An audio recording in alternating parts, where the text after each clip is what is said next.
খেলা দেখে আনাস রাদিয়াল্লাহু তাআলা আনহু ভুলে গেলেন যে বিশ্বনবীর জামা আনতে হবে। উনি ভুলে যে উনিও দাঁড়িয়ে খেলা দেখতে শুরু করলেন। এখন ঘন্টার পর ঘন্টা যায়, আনাসও আসে না, জামাও আসে না। বিশ্বনবী ভাবলেন, হায় রে, আনাস মনে হয় ভুলে গিয়েছে, কি আর করা, যাই নিজের জামা নিজেই নিয়ে আসে। বিশ্বনবী বের হলেন জামা আনতে। বের হয়েই দেখে মদিনার গলিতে বাচ্চারা খেলতেছে, ওইদিকে আনাস রাদিয়াল্লাহু আনহু দাঁড়ানো। বিষ্ণু সাল্লাল্লাহু কিছু বললেন না, যে উনিও আনাস রাদিয়াল্লাহু তাআলা আনহুর পাশে দাঁড়িয়ে খেলা দেখতে আরম্ভ করলেন। সুবহানাল্লাহ পড়বেন না? সাইয়েদানা আনাস খেলা দেখতে দেখতে দেখতে দেখতে দেখতে দেখতে হঠাৎ বিশ্বনবীর দিকে চোখ পড়ে গেছে।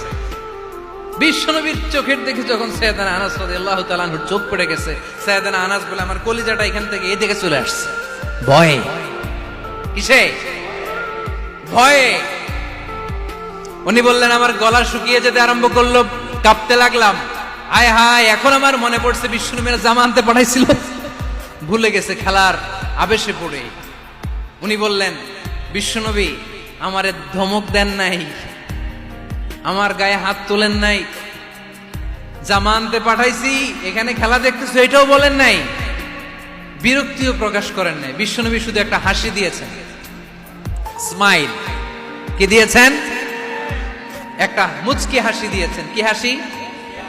সাইয়েদানা আনাস বলে, ওই যে ওই দিনের বিশ্বনবীর মুচকি হাসির শাসন মরার আগের দিন পর্যন্ত আমি আনাসকে সোজা রাস্তায় রেখেছি, আর ডানে বায়ে নেয় নাই।